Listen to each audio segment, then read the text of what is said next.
So my journey into payroll, I interviewed at 17 for an administrator job at an organisation through a recruitment agency.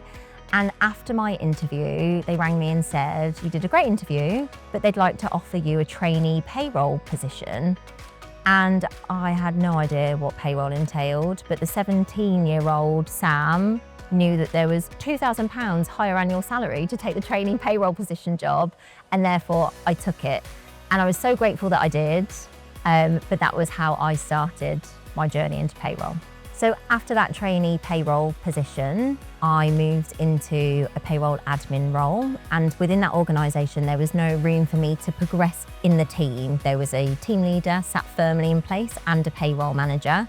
However, they gave me the option to undertake the foundation degree in payroll management through the CIPP.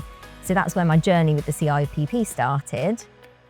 From there, when I achieved that, I moved into a couple of different payroll admin roles, then into payroll management in a bureau capacity, and then I moved into an advisory role for an employment taxes advisory service.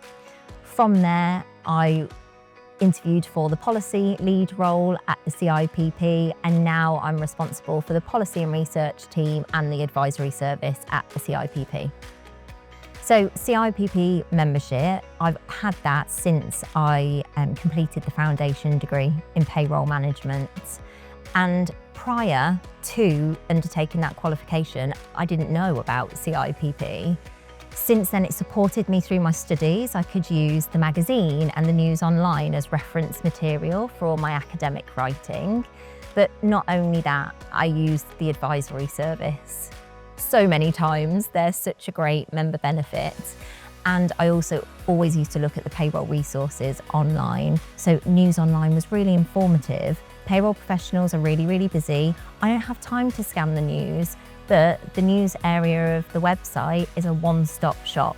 The policy and research team take the time to digest that information. They find out what you need to know, and they put it into bite-sized chunks. So you can always stay on top of the latest news and remain compliant. I wanted to become a chartered member of the CIPP because I would love to undertake additional qualifications. I'd love to do the BA Honours and I'd love to do the MSc. However, I've got a really busy job. I'm a working mum, I've got 2 young children. And for me, I felt like moving through the membership grades with my professional body gave me that sense of achievement. I can show that I'm progressing, but not necessarily in an academic way. And I've got the badges to prove it. The process of becoming a chartered member, it did take a lot. It was a challenge, but a really good challenge. It allowed me to reflect on my career and what I had achieved. And I had that set to me as one of my personal objectives. So I could complete that chartered membership process within my working day, ring-fenced of course.